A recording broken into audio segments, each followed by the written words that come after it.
नमस्कार, आप देख रहे हैं गुड न्यूज। श्रीकाशी विश्वनाथ धाम के कॉरिडोर लोकार्पण दिवस पर शिव बारात समिति के नेतृत्व में निकाली जाएगी शोभा यात्रा। वाराणसी वरिष्ठ समाजसेवी कोदई चौकी व्यापार मंडल के अध्यक्ष महेश चंद्र माहेश्वरी ने पत्रकारों से बातचीत करते हुए बताया कि देवाधिदेव महादेव की बारात तो महाशिवरात्रि पर निकाली जाती है, लेकिन विस्तार और साज संवार के बाद निखर उठे श्रीकाशी विश्वनाथ धाम के कॉरिडोर लोकार्पण दिवस पर शिव बारात समिति के नेतृत्व में निकाली जाने वाली शोभायात्रा में शंख, डमरू, शहनाई और ढोल ताशा की धुन पर नगरवासी शिव के गण, भूत, पिशाच, सर्प, बंदर, भालू के साथ ही हमेशा नए नए थीम पर आधारित शोभायात्रा में इस बार महिला सशक्तिकरण पर केंद्रित कर विश्व कप महिला क्रिकेट जीतने वाली महिला क्रिकेट टीम का थीम बनाया गया है।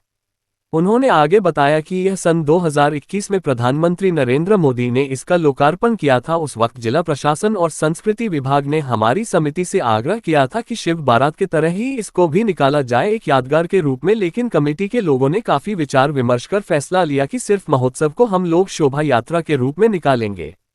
ये 13 दिसंबर को लोकार्पण किया गया था। इस शोभा यात्रा में सरकार और प्रशासन से भी सहयोग मिल रहा है और उन्हीं के आग्रह पर यह शुरू किया गया था और यह शिव बारात की तरह काशी में उत्सव की तरह हो गया है और यहाँ के लोगों को हर बार की तरह प्रतीक्षा रहती है कि कुछ नया इस बार होगा। ये शोभा यात्रा मदागिन से निकलती है, सुबह 11:30 बजे चौक गोदौलिया डेरी पुल के पास समाप्त होती है। इस पूरी शोभा यात्रा में महिलाओं की संख्या बहुत ज्यादा होती है, काफी संख्या में लोग इस शोभा यात्रा में शामिल होते हैं। सर, अपना पूरा परिचय बताइए। महेश चंद्र माहेश्वरी, शिव बारात समिति में कोषाध्यक्ष का दायित्व मिला हुआ है। सर, चर्चा का विषय बना हुआ है काशी विश्वनाथ कॉरिडोर स्थापना डे सेलिब्रेशन। क्या कहेंगे, आप लोग की तैयारियां चल रही है जगह जगह में, क्या कुछ विशेष रहने वाला है इस बार? ये जब 2021 में प्रधानमंत्री जी ने लोकार्पण किया था तो जिला प्रशासन और संस्कृति विभाग से हमारे समिति को आग्रह किया गया कि कुछ शिव बारात के तरह ही इसको भी निकाला जाए एक यादगार के रूप में। तो हम लोग की मीटिंग होने के पश्चात ये हुआ कि शिव बारात तो क्योंकि शिवरात्रि के दिन निकलती है तो ये कतई उचित नहीं है कि शिव बारात का हम उसको रूप में।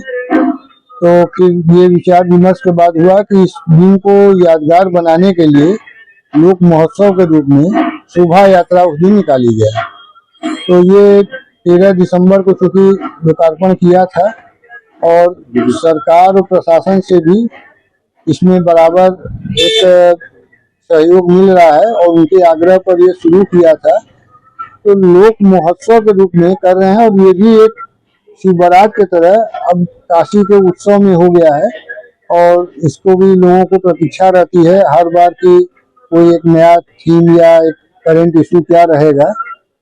तो इस बार करंट इशू में तत्कालिक है ये विश्व कप विजेता भारतीय महिला टीम हुई है तो इसका हम लोग उसमें झांकी के रूप में प्रदर्शित करेंगे जो महिलाओं के शौर्य को प्रदर्शित करती है। इसमें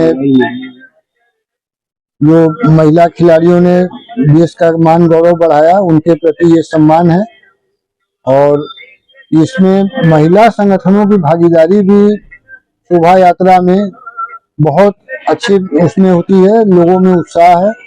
तो सड़कों पर महिलाओं द्वारा इस लोक उत्सव में शामिल होना शोभा यात्रा की गरिमा बढ़ाता है।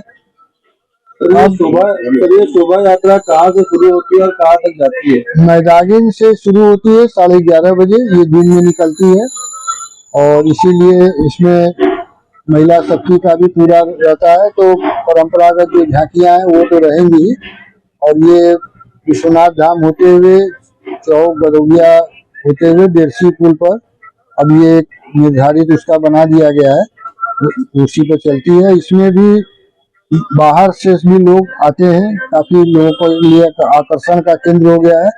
लोक महोत्सव के रूप में इसको एक मान्यता मिल गई है काशी के, आप लोग भी इससे वाकिफ हैं। प्रशासनिक क्या सुविधा रहेगी इसके अंदर? प्रशासनिक सुविधा तो हम लोग जो है वो उनको सूचना देने के बाद, चूंकि प्रथम शासन प्रशासन तरफ से ये आग्रह किया गया था तो वो एक औपचारिकता जरूर है कि उनको सूचना देते हैं और इसमें जो भी संबंधित एसीपी हैं, क्षेत्रीय थाना अध्यक्ष हैं, कोतवाली चौक और इधर दशा समेत के ये लोग उसको व्यवस्थित करते हैं, उसके आवागमन को भी, क्योंकि यात्रा सुचारू रूप से निकल जाए। तो प्रशासन का निश्चित ही सहयोग रहता है। और चूंकि प्रधानमंत्री जी के द्वारा ये कार्यक्रम लोकार्पण हुआ था और उसी को हम लोग आगे रखे हुए हैं, तो प्रशासन का निश्चित रूप से पूरा सहयोग मिलता है। संख्या बल की अगर बात की जाए तो कितनी संख्या लगभग हो जाती है? अब संख्या बल का आकलन तो आप लोग ही कर सकते हैं बेहतर, लेकिन फिर भी ये लक्षी मेले जो बनारस में है उन सब को अनुसार ही ये लाखों की तादाद में पूरा, कुछ लोग साथ साथ चलते हैं, कुछ लोग दोनों तरफ से खड़े होकर देखते हैं।